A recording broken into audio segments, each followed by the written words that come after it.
Hey guys, कैसे हो सभी। स्वागत है आप सभी का हमारे इस खूबसूरत से चैनल एक्सपर्ट्स ऑर्बिट पे। मैं हूं विमल और आज हम क्लास 10th का chapter 10 that is human I and the colourful world वो पढ़ने वाले हैं। और मेरे हिसाब से इस वन शॉट में आपका ये पूरा चैप्टर कवर अप हो जाएगा।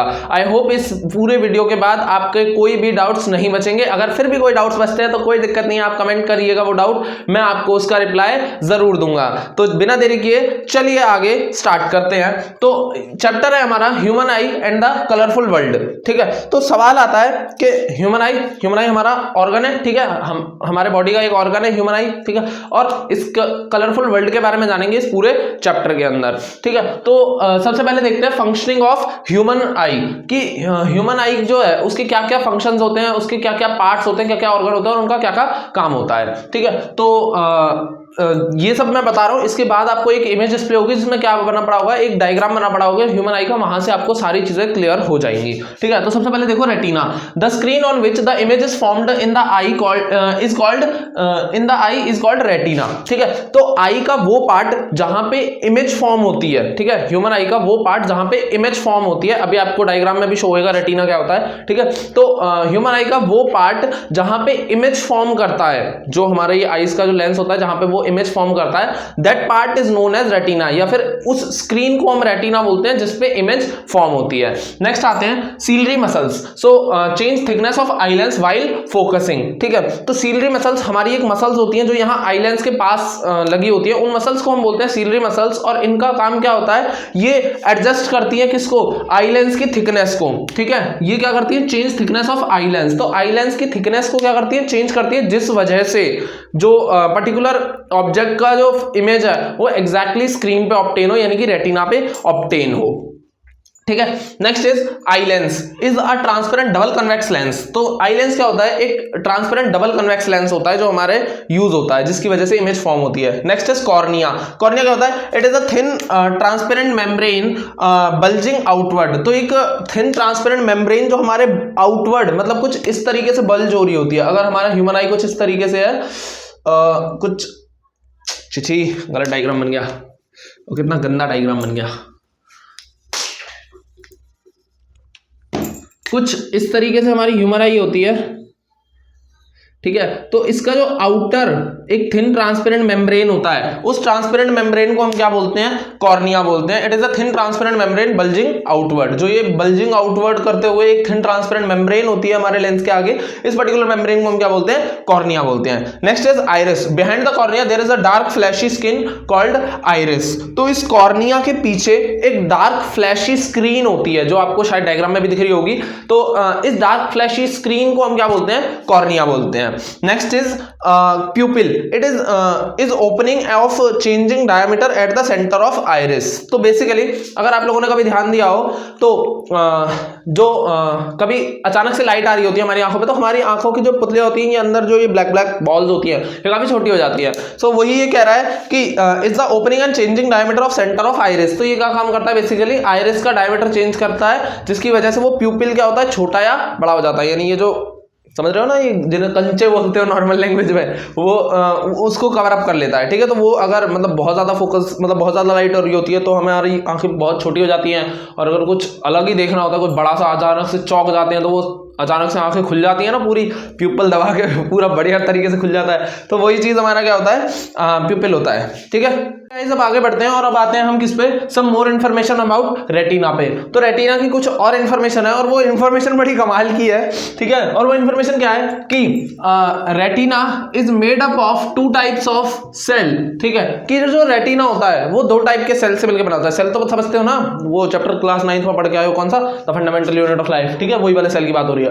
तो जो रेटिना होता है हमारा, जो ह्यूमन आई के अंदर जो रेटिना होता है, वो दो टाइप के सेल से मिलकर बना होता है। One is rod cell and the other one is cone cell. ठीक है, तो जो पहला टाइप का सेल होता है वो कौन सा होता है, रॉड सेल होता है, और दूसरे टाइप का जो सेल होता है दैट इज कोन सेल। ठीक है, अब रॉड सेल, अब दोनों सेल्स का काम भी होता होगा अलग अलग। भाई दो टाइप के सेल है तो दोनों का अलग अलग काम होता होगा। ऐसा तो नहीं है कि पूरी बॉडी के अंदर एक सेल एक ही टाइप के काम करते हैं। ठीक है, मतलब अलग अलग सेल एक ही टाइप के काम करते हैं। भाई अलग अलग सेल का अलग अलग फंक्शनिंग होती है। वही सेम चीज है कि जो पहला टाइप होता है दैट इज रॉड सेल।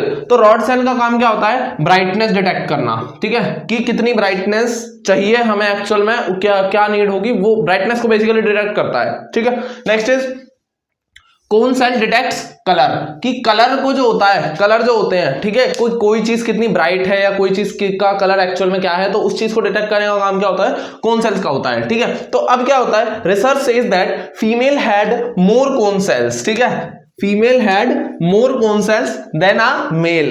अब आई होगी दिमाग में बात, ठीक है, कि कहने का मतलब क्या है कि जो रॉड से जो कोन सेल्स होती हैं वो क्या होती है फीमेल्स के अंदर कंपैरेटिव टू मेल, फीमेल्स के अंदर कोन सेल्स की जो क्वांटिटी होती है दैट इज वो ज्यादा होती है, ठीक है, जिस वजह से वो कलर्स का ज्यादा डिटेक्शन इजीली कर पाती है। इसलिए तुम लोग देखते होगे कि लड़कों का सिंपल होता है, भाई ये रेड है, हाँ तो ये रेड ही है, ठीक है, वो अलग अलग कलर नहीं बनाएंगे कि ये पिंक है तो हाँ ये पिंक ही है, उसका baby pink, dark pink, heart pink, ये सब नहीं करेंगे, ठीक है। उनका फिक्स होता है कि ये चीज का कलर बस एक ही है, उनके अलग अलग शेड्स नहीं होते।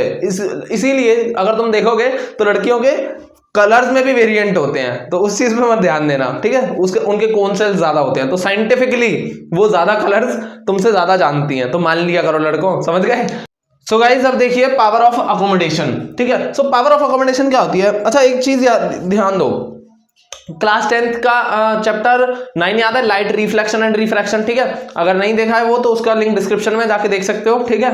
अब ये तो हो गया प्रमोशन। अब देखो कि कहने का मतलब क्या था, वहां पे रे डायग्राम्स है, ठीक है, रे डायग्राम्स का भी वीडियो है डिस्क्रिप्शन में, लिंक है, जाके देख सकते हो। Again promotion. अब ध्यान दो कि वहां पे जो रे डायग्राम्स है, सो वहां पे क्या होता था, लेंस वाले रे डायग्राम से याद करो कि अगर हम ऑब्जेक्ट का डिस्टेंस इंक्रीज डिक्रीज करते थे तो इमेज का डिस्टेंस इंक्रीज डिक्रीज होता था।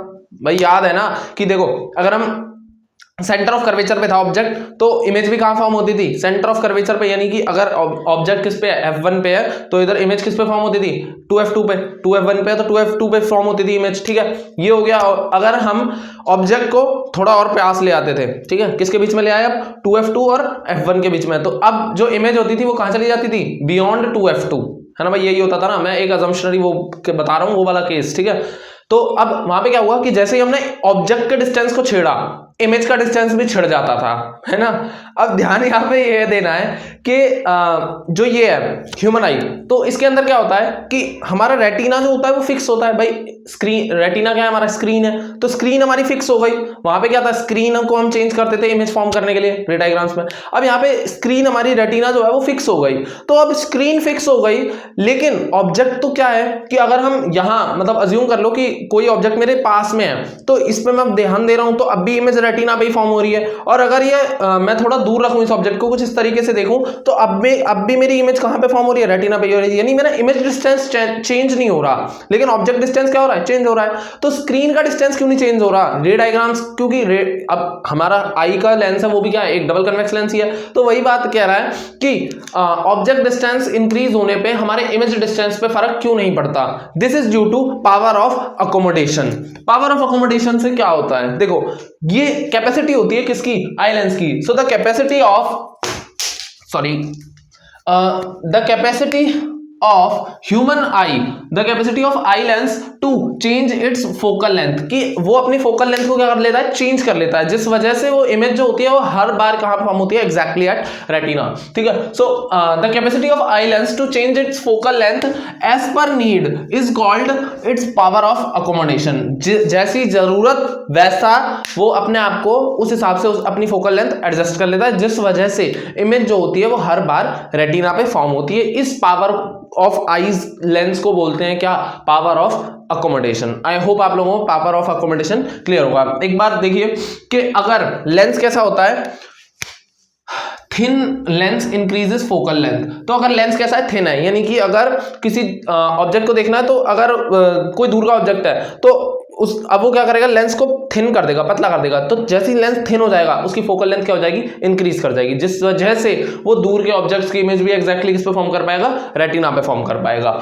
और अगर किसी पास के ऑब्जेक्ट को देखना है तो उस दौरान हमारी आईज जो हमारा लेंस होगा वो क्या हो जाएगा, थिक हो जाएगा, जिस वजह से वो पास के ऑब्जेक्ट की इमेज कहां फॉर्म करेगा, रेटिना पे फॉर्म करेगा। अच्छा एक चीज और कि अगर ध्यान दोगे, अगर कोई पास के ऑब्जेक्ट पे तुम लोग कॉन्सेंट्रेट कर रहे हो तो पीछे की चीजें जो होती है वो ब्लर दिखाई देती हैं। ये आप लोग पेंसिल लेके भी कर सकते हो कि अगर हाथ में एक पेंसिल लिया और अगर हम इस पेंसिल या पेन पे फोकस कर रहे हैं तो इसके पीछे की जो चीजें हैं वो सारी ब्लर दिखेंगी। ये इसी वजह से होता है क्योंकि पीछे की चीजों पे तब हमारा जो ब्रेन होता है, हमारा आई लेंस लेंस जो होता है वो फोकस नहीं कर रहा होता, क्योंकि उसकी फोकल लेंथ जो होती है वो एडजस्ट होकर इसी मार्कर को देख रही होती है जिसकी इमेज एक्जैक्टली रेटिना पे बनती है। और अगर मैं बाकी चीजों को देख रहा हूं तो मुझे ये ब्लर दिखेगा। ये चीज आप कर सकते हो अभी बैठे बैठे भी, ठीक है। तो अब देखो डायग्राम की हेल्प से ये वही चीज है कि अगर यहाँ पे क्या था, ऑब्जेक्ट डिस्टेंस इतना है और इमेज डिस्टेंस इतना है, ठीक है, तो यहाँ पे फिक्स हो गया, तो यहाँ पे स्क्रीन हमने लगा दी। लेकिन ह्यूमन आई के अंदर क्या होता है, अब एक ऑब्जेक्ट मान लो ये रहा और एक दूसरा ऑब्जेक्ट हमारा साइमल्टेनियसली ये रहा, तो यहाँ पे ऑब्जेक्ट डिस्टेंस ये रहा और तो इस केस में इमेज डिस्टेंस क्या है, v ही है। लेकिन अब हमने ऑब्जेक्ट डिस्टेंस बढ़ा दिया तो भी हमारा इमेज डिस्टेंस कितना है, v ही है। इसी को बोलते हैं पावर ऑफ अकोमोडेशन, जिससे ह्यूमन आई लेंस क्या करता है, अपनी फोकल लेंथ को एडजस्ट करके इमेज एक्जैक्टली कहां फॉर्म करता है, रेटिना पे फॉर्म करता है, ठीक है। Normal human eye at the near point is at 25 centimetre, यानी कि नॉर्मल ह्यूमन आई का जो नियर पॉइंट होता है दैट इज ऑफ 25 सेंटीमीटर। एक नंबर का सवाल आ जाता है कि what is the normal human I near point, so that is 25 centimetre. Guys अब ह्यूमन आई डिफेक्ट्स के ऊपर चलते हैं कि आईज के अंदर क्या क्या डिफेक्ट्स आ सकते हैं। सो मेजरली हमें 3 डिफेक्ट्स के बारे में पढ़ना है। First is myopia, second one is hypermetropia and third one is presbyopia. तो बिना देरी के सबसे पहले फर्स्ट वाले पे आते हैं, दैट इज मायोपिया। मायोपिया को हम लोग क्या बोलते हैं, नियर साइटेडनेस भी बोलते हैं, ठीक है। इसमें क्या होता है, इस डिफेक्ट में क्या होता है कि नियर बाय ऑब्जेक्ट्स जो होते हैं, नियर बाय ऑब्जेक्ट्स कैसे होते हैं, हमारे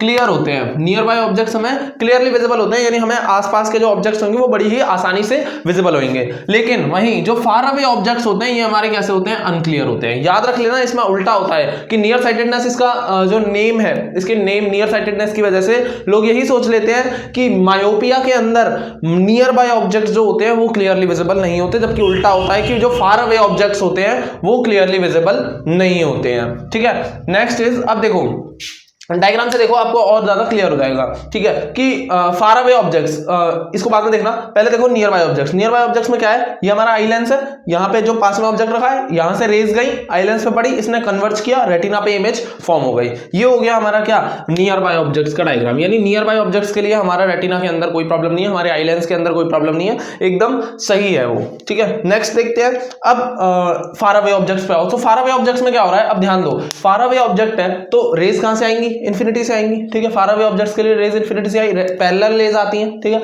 रेज पैरेलल आई, इसने अभी भी कन्वर्ज किया, लेकिन इसकी जो कन्वर्जिंग कैपेसिटी थी वो थोड़ी ज्यादा हो गई, जिस वजह से अब क्या हुआ, इमेज कहां हो गई, थोड़ी आगे फॉर्म हो गई, ठीक है। यहाँ मतलब एग्जैक्टली रेटिना पे फॉर्म होनी थी, उसने थोड़ा पहले कन्वर्ज कर दिया, तो इस वजह से इमेज फॉर्म यहां होनी थी, लेकिन इमेज फॉर्म कहां हो गई, थोड़ा आगे हो गई, इन फ्रंट ऑफ रेटिना, ठीक है। So image formed in front of retina. याद रख लेना कि एक नंबर का क्वेश्चन कई बार पूछ लेता है कि मायोपिया वाले डिफेक्ट के अंदर इमेज जो होती है वो बिहाइंड द रेटिना फॉर्म होती है या रेटिना के आगे फॉर्म होती है, ठीक है। तो इन फ्रंट ऑफ रेटिना होता है इसका आंसर, ठीक है। तो ये हो गया क्या कि ये रेज को पहले कन्वर्ट कर देगा और इस वजह से जो इमेज फॉर्म होगी वो रेटिना के आगे फॉर्म होती है। इस वजह से फार अवे ऑब्जेक्ट्स जो होते हैं वो क्लियरली विजिबल नहीं होते, क्योंकि इमेज जो है वो एग्जैक्टली रेटिना पे फॉर्म नहीं होती है, ठीक है। अब देखो करेक्शन के लिए, ठीक है, फॉर करेक्शन। सो करेक्शन के लिए क्या होता है, हम क्या लगाते हैं, एक कनकेव लेंस लगाते हैं, कनकेव लेंस लगाते हैं, यानी कि चश्मे जो लगाएंगे हम वो कनकेव वाले लगाएंगे, ठीक है। अब कनकेव वाले कौन से होते हैं अभी देख लोगे आगे 2 मिनट, या फिर तुम लोग देख के भी आए हो किसमें, लाइट में, ठीक है। कमेंट करो बताओ, ठीक है, कि कनकेव लेंस के लिए पावर नेगेटिव होती है या पॉजिटिव होती है। ये चीज पढ़ के आए हो ना, मैंने ही पढ़ाई होगी तुम लोगों को, कुछ बच्चे ऐसे होंगे, ठीक है, जाके देखो, बताओ जल्दी, नहीं तो हाँ कमेंट कर दो, बताओ कि कनकेव लेंस की पावर कैसी होती है, बिना देखे, पहले ही बता रहा हूँ। अब ध्यान दो कि अब करेक्शन के लिए क्या करेंगे, हमने कनकेव लेंस लगाया, कनकेव लेंस जैसे ही लगाया अब क्या हुआ, रेज पैरेलल आई, अब क्या करेगा, ये डाइवर्ज कर देगा। कनकेव लेंस हमारा कैसा होता है, डाइवर्जिंग लेंस होता है, इसने रेज को डाइवर्ज कर दिया।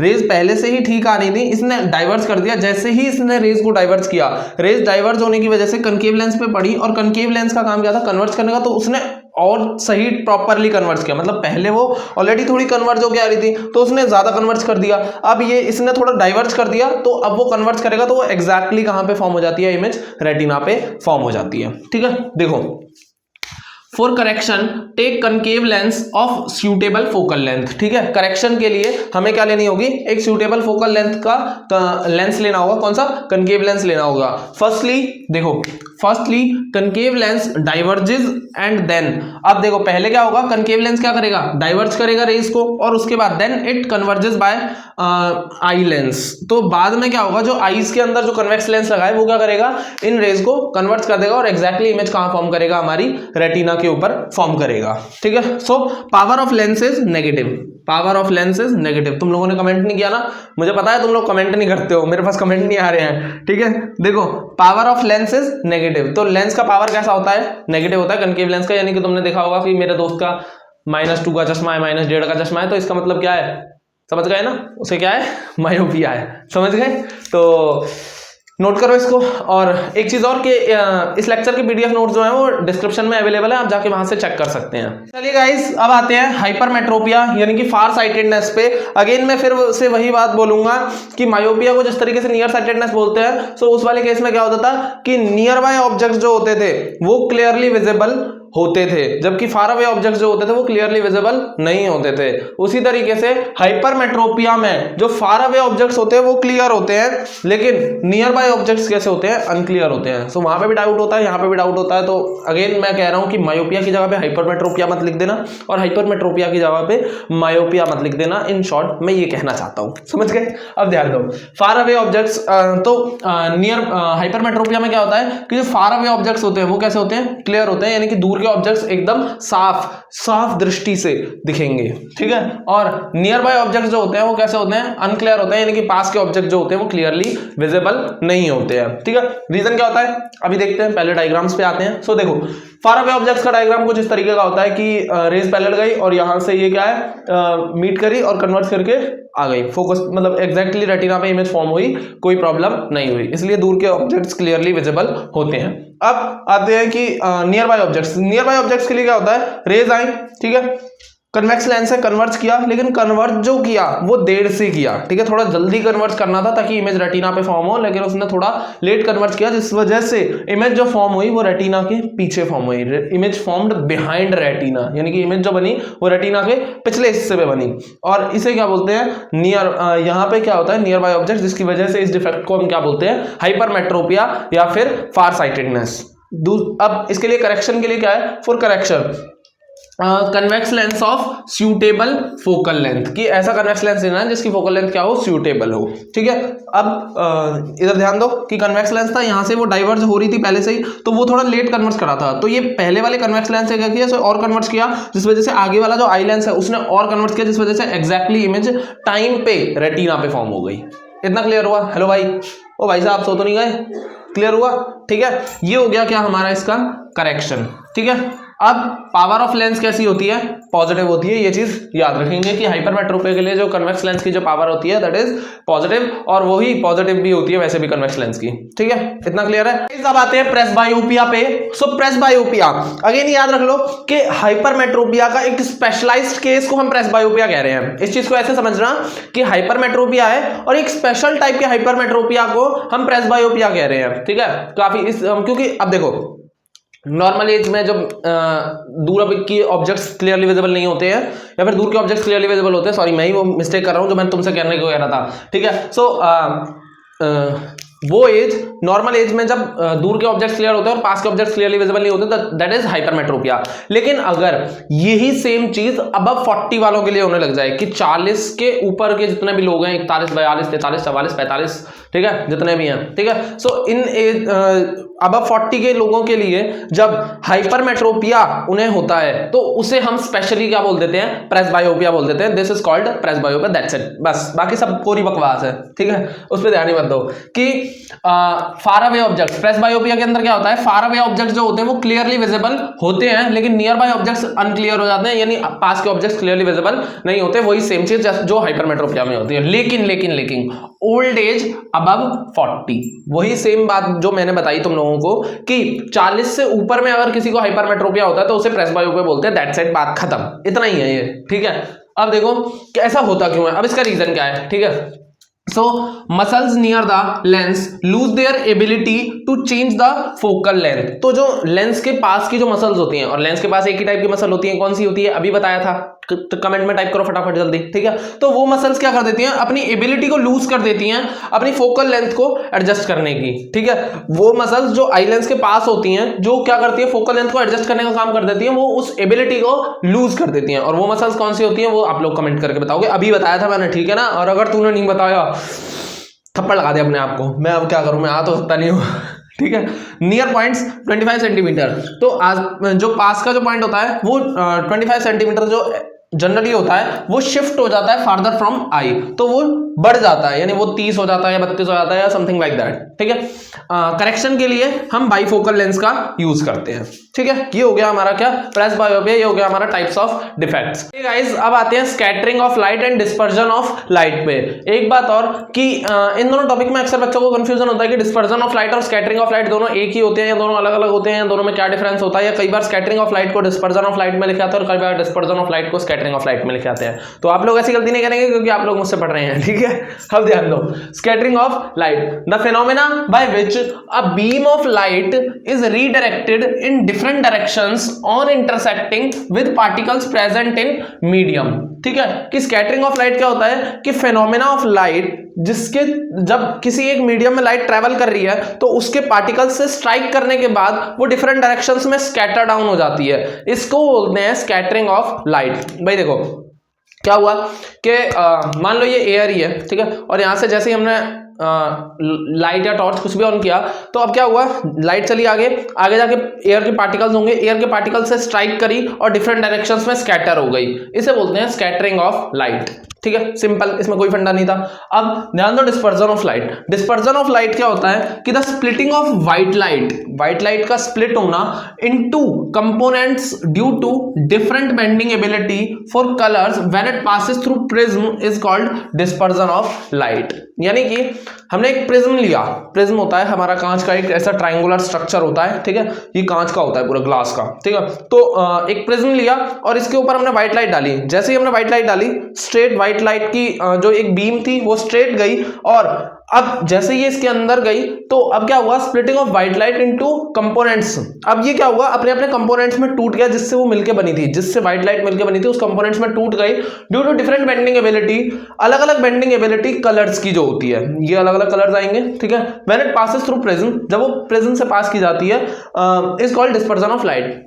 सिंपल शब्दों में समझो, अगर एक प्रिज्म में से मैं व्हाइट लाइट पास करता हूं तो वो 7 कलर्स में टूट जाती है, वो 7 कलर्स में टूट जाती है, और वो 7 कलर्स होते हैं विबग्योर। इस पूरे प्रोसेस को, the splitting of white light into its 7 colours is called dispersion of light. इसे बोलते हैं क्या, डिस्पर्जन ऑफ लाइट। कि एक व्हाइट लाइट को हमने प्रिज्म पे डाला, वो अपने 7 कलर्स के अंदर टूट गई। वो 7 कलर्स कौन से होंगे, violet, indigo, blue, green, yellow, orange और रेड, ठीक है। इस पूरे को क्या बोलते हैं हम, डिस्पर्जन ऑफ लाइट। भाई एक प्रिज्म लिया, उसके ऊपर व्हाइट लाइट मारी, अंदर गई, वहां डिफ्लेक्ट हुई, वहां पे वो अलग अलग पार्ट्स में डिस्पर्स हुई, 7 कलर्स दे दिए उसने, और वो 7 कलर्स कौन से होंगे, विबग्योर होंगे। इन 7 कलर्स को हम क्या बोलते हैं, स्पेक्ट्रम बोलते हैं। ये चीज याद रखना, स्पेक्ट्रम के 7 कलर्स होते हैं, कौन कौन से, विबग्योर। याद करने की शॉर्ट फॉर्म है विबग्योर। डबल प्रिज्म इफेक्ट, तो ये न्यूटन्स का डबल प्रिज्म इफेक्ट क्या होता है कि हमने एक प्रिज्म लिया और उसके ऊपर एक बीम ऑफ व्हाइट लाइट डाली, ठीक है। और जैसे ही अब देखो, अभी मैंने बताया कि एक प्रिज्म के ऊपर अगर एक व्हाइट लाइट डालते हैं तो वो 7 कलर्स में टूटी, तो वही 7 कलर्स में टूटी। लेकिन अब क्या हुआ, हमने उस प्रिज्म के बाद थोड़ा सा स्पेस छोड़ा और उसके बाद नेक्स्ट प्रिज्म जस्ट उसी के आगे लगा दिया। जैसे ही हमने नेक्स्ट प्रिज्म लगाया तो अब क्या देखा गया कि अब वो 7, भाई अब व्हाइट लाइट थी, 7 कलर्स में टूटी, अब वो 7 कलर्स हमने प्रिज्म में डाले और वापस से हमें क्या मिला, स्पॉट पे एक व्हाइट कलर, एक स्क्रीन पे एक व्हाइट स्पॉट मिला, ठीक है। तो कहने का मतलब ये है कि न्यूटन्स डबल प्रिज्म इफेक्ट ये कहता है कि जिस तरीके से एक प्रिज्म के ऊपर अगर हम व्हाइट लाइट डालते हैं तो वो 7 कलर्स में टूट जाती है, अगर हम एक प्रिज्म के ऊपर 7 कलर्स के कंपोनेंट की लाइट डालें, ठीक है, यानी कि वो जो 7 कलर्स हमें मिले हैं अगर वो हम डालें एक दूसरे उसके ऊपर, तो वो वापस से हमें क्या दे देगा, व्हाइट लाइट दे देगा। कहने का मतलब ये है, एक प्रिज्म लिया, ठीक है, और इसके ऊपर हमने व्हाइट लाइट डाली तो ये 7 कलर्स में इस तरीके से टूट जाएगी, ठीक है। ये 7 नहीं हुई, मुझे बता गिन लेना, ठीक है। और अब ये क्या कह रहा है कि अगर हम एक और प्रिज्म लें और इसके ऊपर हम अगर 7 मतलब वही 7 रेज डालें तो ये अब क्या हो जाएगी, कन्वर्ज होके ये एक व्हाइट लाइट का स्पॉट दे देगी। कहने का मतलब ये था, this is Newton's double prism effect. तो गाइज अब आते हैं टोटल इंटरनल रिफ्लेक्शन पे।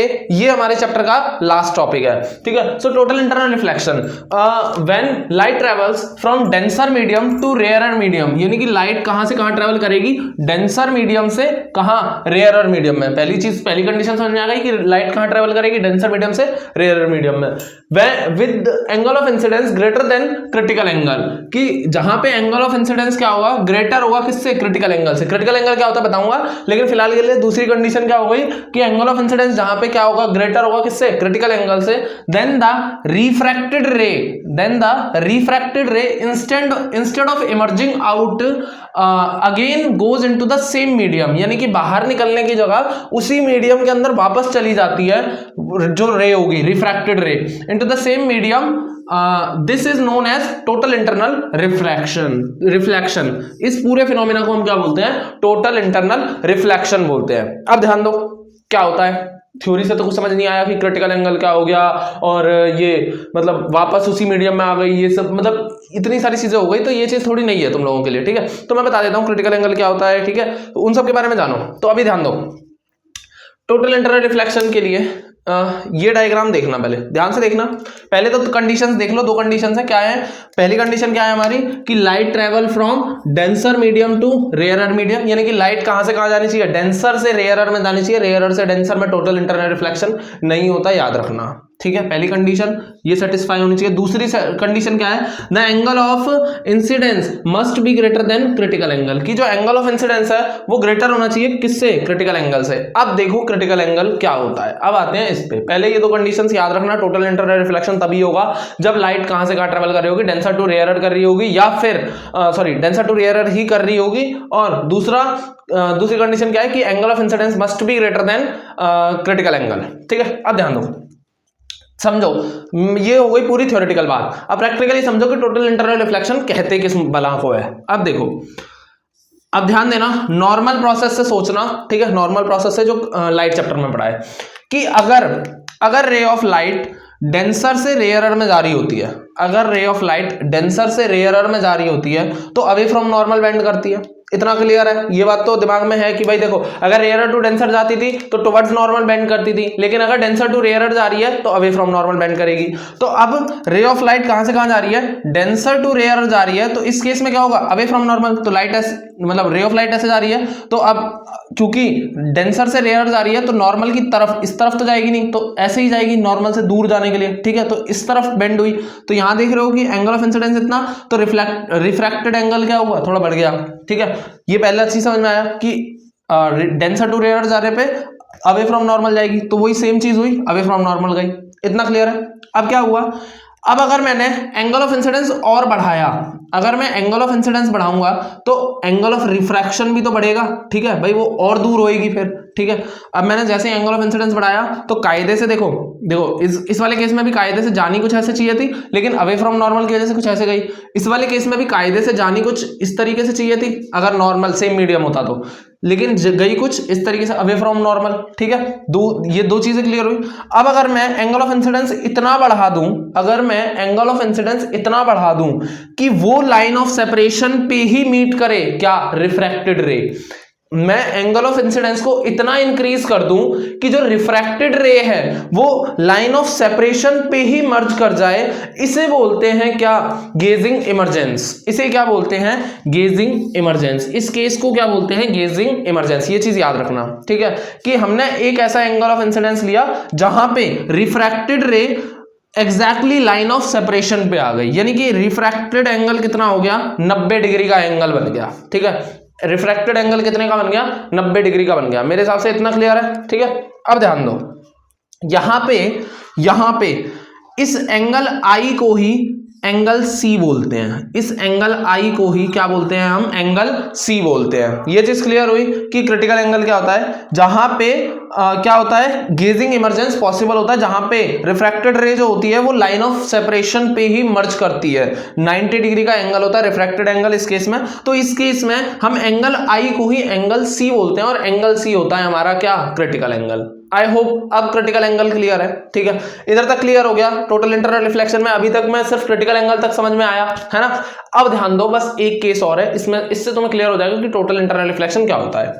देखो, अब क्या हुआ कि अभी भी गैप था, तो मैंने सोचा मैं थोड़ा और एंगल ऑफ इंसिडेंस बढ़ाता हूं। तो और एंगल ऑफ इंसिडेंस बढ़ाने पे क्या होगा, वो नॉर्मल से और दूर जाएगा। भाई डेंसर टू रेयरर अभी भी जा रहा है, हर कंडीशन में याद रखना डेंसर टू रेयरर ही लेके गया हूं। तो डेंसर टू रेयरर ले जाने पे जब वो एक एंगल पे आने के बाद जब वो एग्जैक्टली लाइन ऑफ सेपरेशन पे आ रहा था, तो मैंने कहा मैं और एंगल बढ़ाऊंगा। तो जैसे ही और एंगल बढ़ाया, वो बाहर जाने की जगह, भाई क्योंकि अब और कहां जाए, तो वो उसी मीडियम के अंदर वापस एंटर कर जाता है, उसी मीडियम के अंदर वापस एंटर कर जाता है। और इसे बोलते हैं टोटल इंटरनल रिफ्लेक्शन का केस, कि वो बाहर नहीं गया, वापस उसी मीडियम के अंदर आ गया। और इस केस में जो एंगल आई होता है वो एंगल आर के बराबर होता है, ये चीज याद रखना। यहां पे रिफ्लेक्शन हुआ लेकिन without the mirror, reflection without mirror, ठीक है। यहां पे रिफ्लेक्शन तो हुआ लेकिन बिना मिरर के हुआ, ठीक है।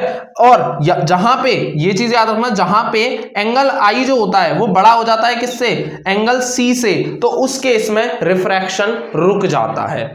आई होप आप लोगों को टोटल इंटरनल रिफ्लेक्शन क्लियर हो गया होगा। एक बार और देख लो कि क्या होता है टोटल इंटरनल रिफ्लेक्शन। देखो क्या हुआ कि लाइट रे है, ठीक है, डेंसर टू रेयरर जा रही है। डेंसर टू रेयरर जाने पे जनरली क्या होता है कि अवे फ्रॉम नॉर्मल जाएगी, तो डेंसर टू रेयरर गई, एंगल ऑफ इंसिडेंस पे कुछ, अब ये यहां जानी सीधी चाहिए थी लेकिन कुछ इस तरीके से बेंड हो गई, away from normal. First case clear है। सेकंड केस में क्या हुआ, हमने एंगल ऑफ इंसिडेंस बढ़ाया, जैसे ही एंगल ऑफ इंसिडेंस बढ़ाया जानी कुछ ऐसी चाहिए थी, अवे फ्रॉम नॉर्मल जाएगी, कुछ इस तरीके से बेंड हो गई। इतना क्लियर है। अब इसके बाद क्या हुआ कि हमने एंगल ऑफ इंसिडेंस इतना बढ़ा दिया कि जो रिफ्रैक्टेड रे थी वो मतलब सीधी जाने की बजाय लाइन ऑफ सेपरेशन पे ही टच करके जाने लगी, जहां पे रिफ्रैक्टेड एंगल कितना हो गया, 90 डिग्री के बराबर हो गया, ठीक है।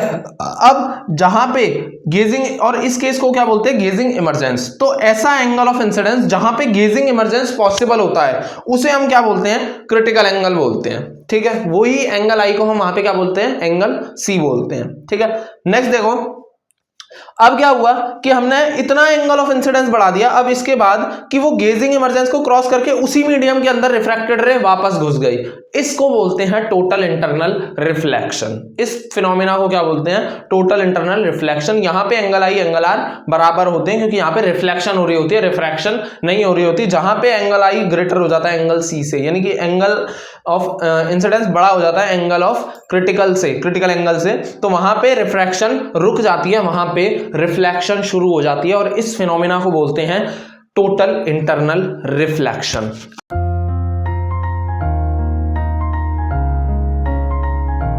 आई होप मेरे हिसाब से आप लोगों को ये चैप्टर के सारे टॉपिक्स क्लियर हो गए होंगे। अगर फिर भी तुम लोगों को कोई डाउट है तो फटाक से कमेंट कर दो और पढ़ते रहे। All the very best.